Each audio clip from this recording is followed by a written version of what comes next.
Hello students, in this video we will start with new article of unit number 4, which is extension of measure. So the first theorem regarding this article is, let AI be a sequence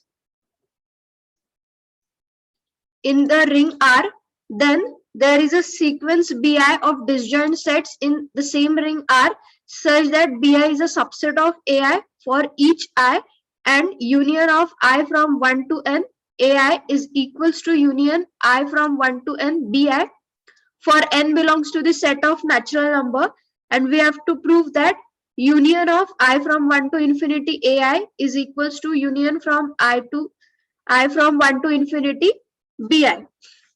So let's start with the proof.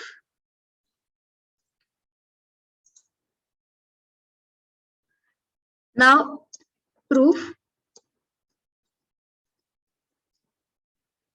So here we define Bi inductively. That is, we will prove this theorem by induction method. By B1 is equals to A1. That is, this statement is true for and I is equals to 1. Now, Bn is defined as An minus union I from 1 to n minus 1 Bi. Let this be number 1 for n greater than, strictly greater than 1. Now clearly Bi belongs to R and Bi is a subset of AI for each I, and this is given in the statement. Also, Bn and union I from 1 to n minus 1 are union I from 1 to n minus 1 of Bi. These two sets are disjoint.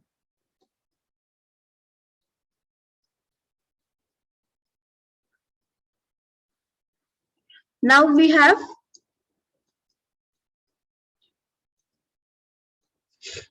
Bn intersection Bm is equals to phi for m less than n. Now finally we have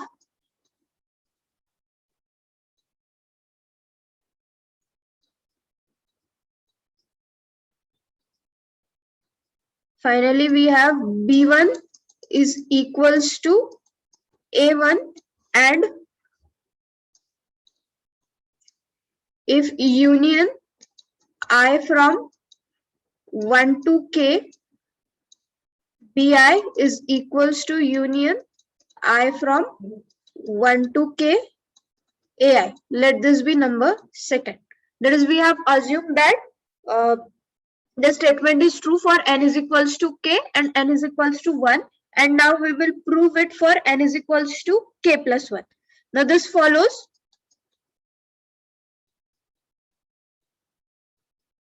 It follows that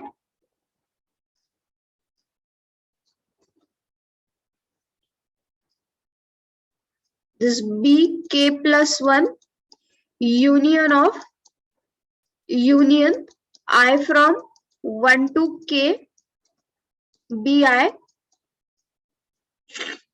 is equals to this Bk plus 1 from 1 can be written as Ak plus 1 minus union of I from 1 to k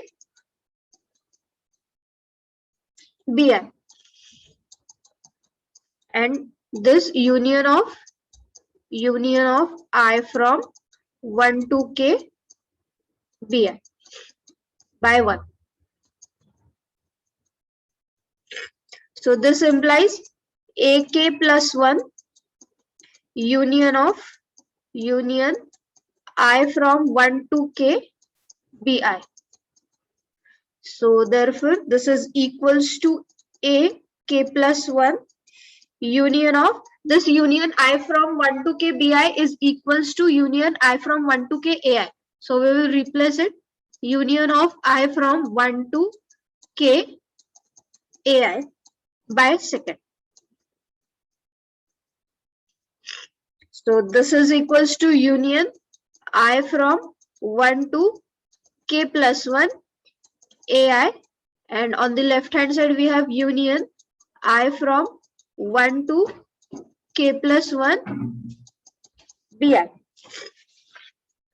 Now since the theorem is true, or we can say the statement which we have to prove is true for n is equals to k plus 1.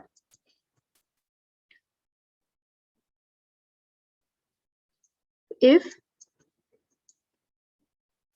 it is true for n is equals to k.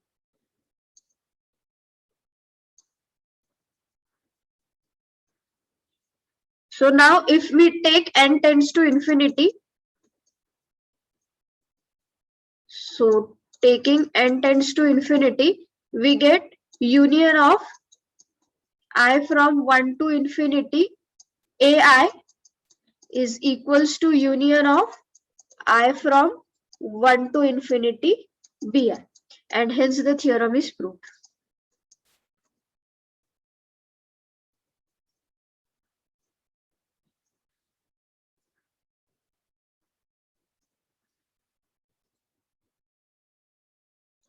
Now in the next theorem, we have to prove for a ring R, we have to prove that H of R is equal to the set, which is a collection of set E, such that E is a subset of union n from 1 to infinity En, where En belongs to the ring R.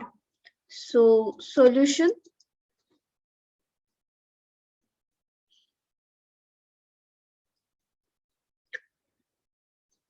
We define this set as F. So let F is equals to the collection of sets E, such that E is a subset of union n from 1 to infinity En, such that En belongs to R. Let this be number 1. Now, this implies for every C, set C, which belongs to R, and also every set is a subset of itself, that is C subset of C, and this C can be written as union of C, union of this empty sets, up to so on. So from this, it implies that the set C belongs to the set F by 1, to the collection F. Now hence, this R is a subset of F. Now also, the set C belongs to F and E is a subset of C. This implies that E also belongs to the collection F. So here this F set have a hereditary property, that is we write F is hereditary.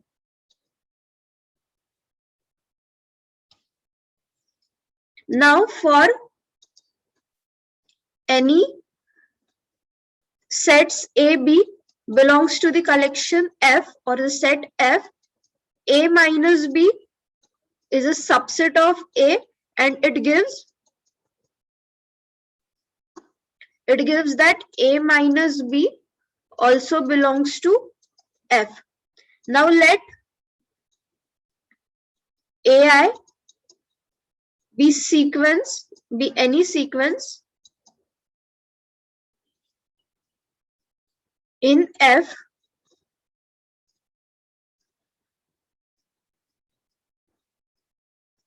then by 1 we have AI becomes this subset of union n from 1 to infinity EIN, where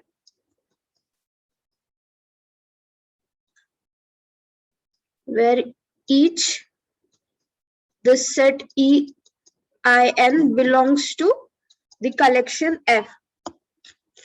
So this implies that union I from 1 to infinity AI is a subset of union over IN of the sets EIN, and hence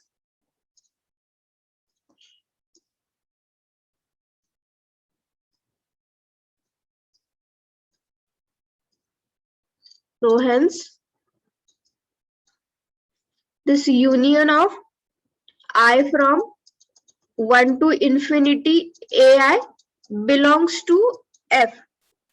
So thus F is a sigma ring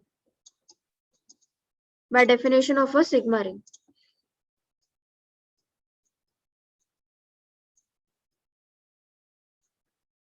So F is sigma hereditary, as we have proved in this theorem that F have hereditary property, that is F is hereditary, and also F is a sigma ring. Therefore F is hereditary ring, sigma hereditary ring containing R.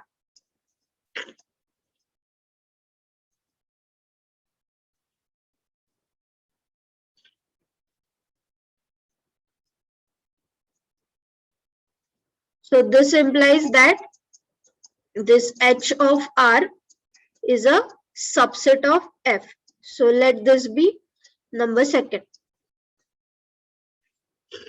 Now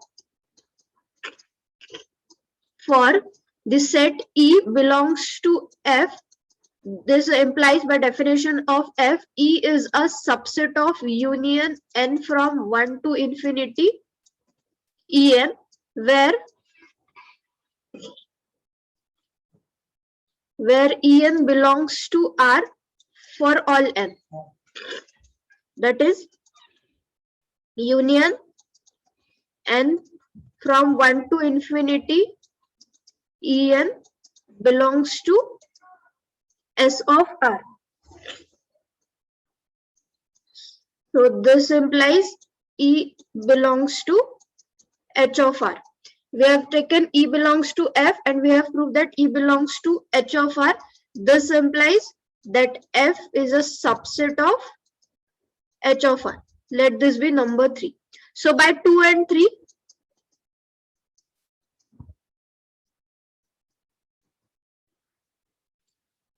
this implies H of R is equals to F, that is ultimately H of R is equals to the set E such that E is a subset of union N from 1 to infinity En, where En belongs to the ring R, and hence the theorem is proved.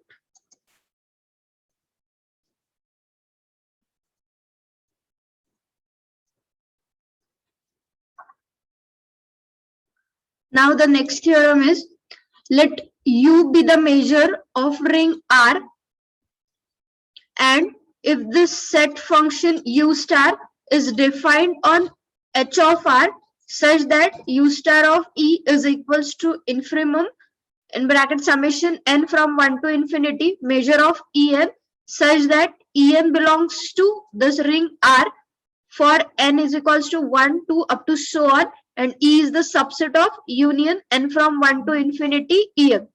Then we have to prove that for E belongs to the ring R, outer measure of E is equals to measure of E.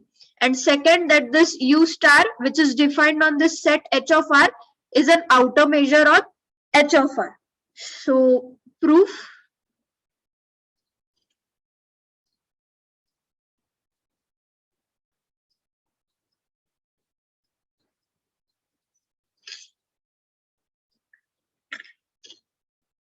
As given, let this U star of E is equals to infimum in bracket summation N from 1 to infinity measure of En such that En belongs to R and is equals to 1 to up to so on, and E is the subset of union n from 1 to infinity En.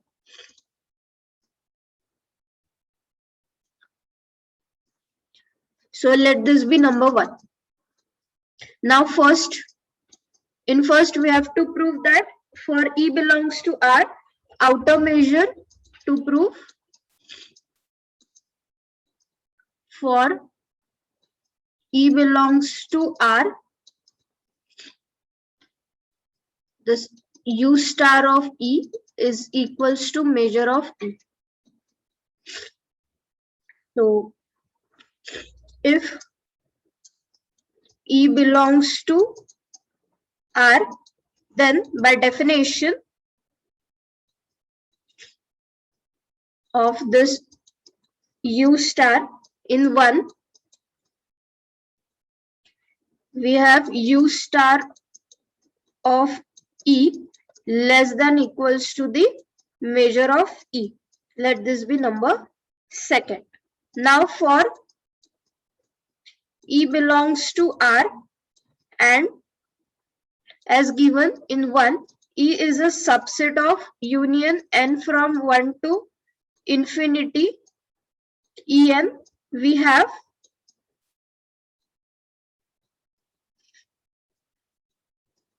the set E is equals to E intersection union I from 1 to infinity EI, which is equals to union I from 1 to infinity E union of EI. Sorry, it will be E intersection of EI. Now this with E intersection EI belongs to the ring R, where EI belongs to R.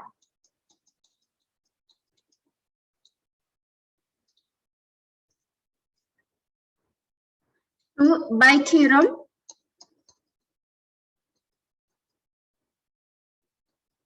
there exists a sequence Fi, sequence of sets Fi in the ring R, and this sequence is of disjoint sets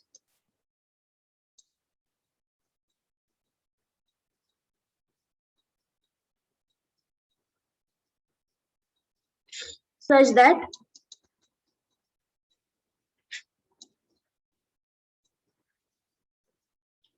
this Fi is a subset of E intersection EI for each I, and E is equals to union I from 1 to infinity Fi. So from this measure of Fi is less than or equals to the measure of EI for each I. So let this be number 3. So then from this measure of E is equals to measure of union I from 1 to infinity Fi is equals to summation I from 1 to infinity measure of Fi, which is less than or equals to summation I from 1 to infinity measure of EI. This is by 3. So therefore, measure of E is less than or equals to this U star of E by 1. So let this be number 4. So therefore, by 2 and 4, this outer measure, that is U star of E, is equals to measure of E. So hence here the first condition have been proved. Now second condition, we have to prove that the U star is an outer measure defined on the set H of R. So we show that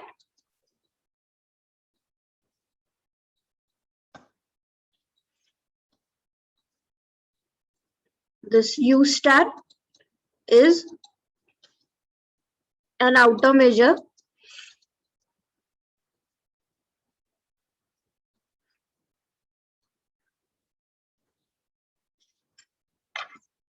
on H of R.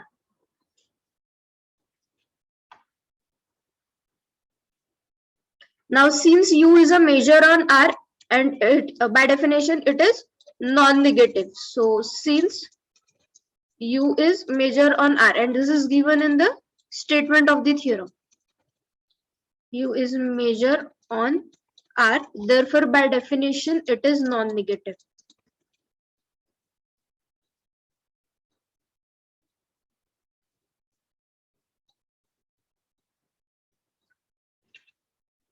So by definition of U star for E belongs to H of R, there exists a sequence En for n is equals to 1 to infinity in the ring R such that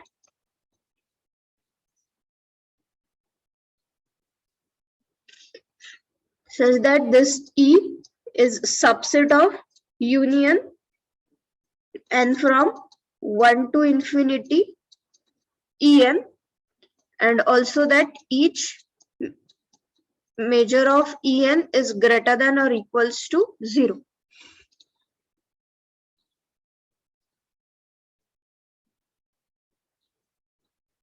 For each.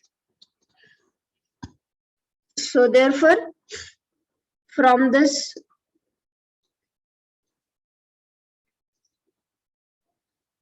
the summation of n from 1 to infinity, measure of En is greater than or equals to 0.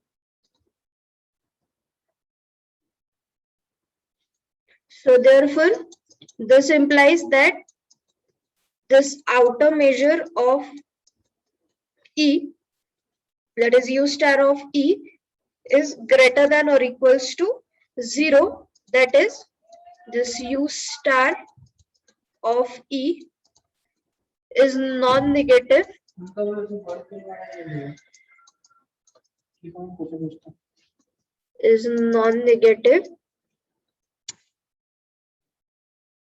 on H of R.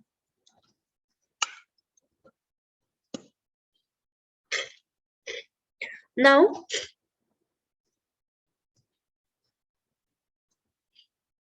as we have to prove here that U star is an outer measure on H of R, that is, by definition of outer measure, we have to prove that the 4 conditions are satisfied by this U star, that is outer measure on H of R. So the first condition, that is this U star of E, is non-negative on H of R, have been proved. Now for the second one, we have here for 2 sets A and B in H of R with A subset of B,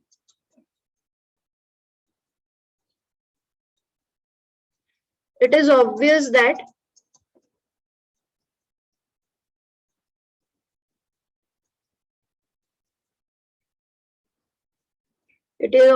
the outer measure of this set A is less than or equals to the outer measure of set B.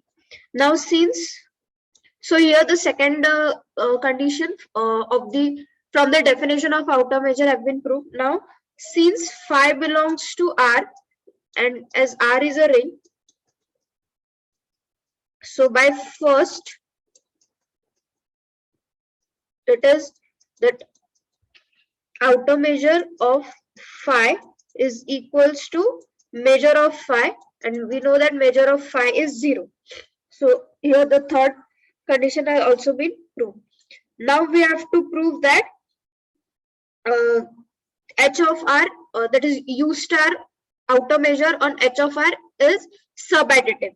So for this, now we have to prove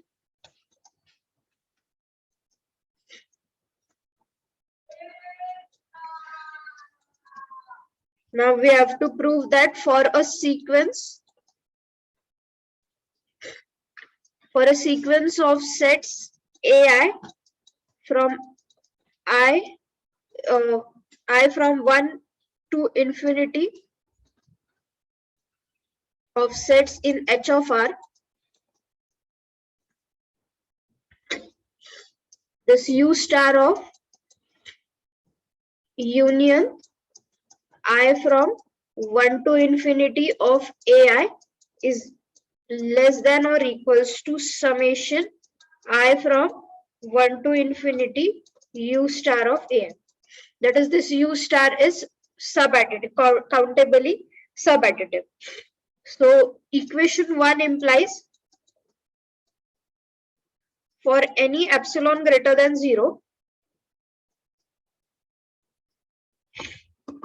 and for each I belongs to the set of naturals, there exists a sequence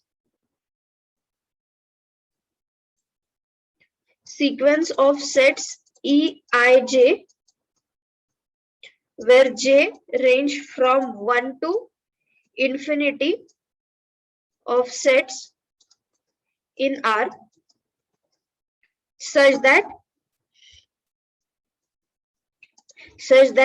A is a subset of union j from 1 to infinity Eij.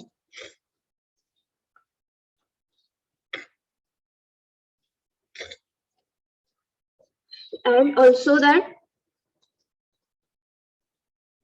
summation j from 1 to infinity measure of Eij is less than or equals to the u star of ai plus epsilon upon 2 to the power I. So the sets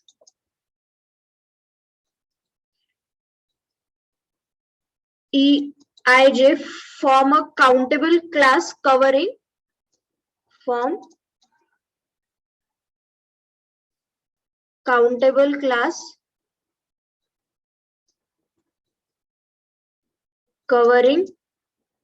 union of I from 1 to infinity ai. So this implies that u star of union I from 1 to infinity ai is less than or equals to summation I from 1 to infinity summation j from 1 to infinity measure of the set E of ij. So which is less than or equals to summation I from 1 to infinity. This can be written from this statement that summation j from 1 to infinity measure of Eij is less than or equals to the u star of ai plus epsilon upon 2 to the power I. So this become less than or equals to summation I from 1 to infinity u star of ai plus epsilon. So which is less than or equals to summation I from 1 to infinity u star of ai, since epsilon is greater than 0 and is arbitrary.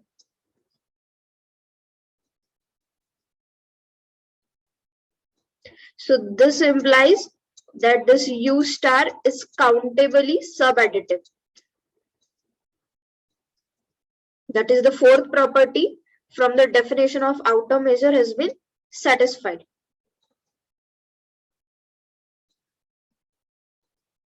So now, as all the four properties of outer measure for this U star on H of R are satisfied, therefore, this implies that this U star is an outer measure defined on H of R.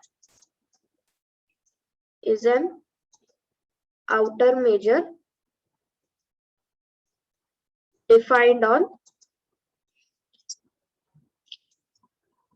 H of R, as all four properties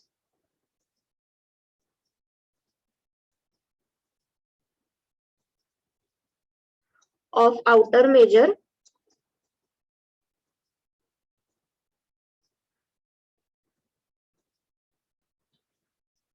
for this U star on H of R are satisfied.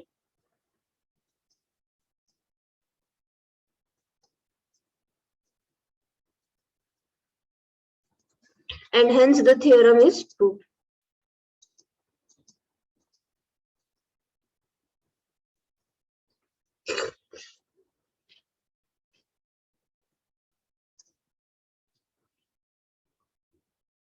Now, in the next lecture, we will continue with some more definition on this article, which is extension of measure. Thank you.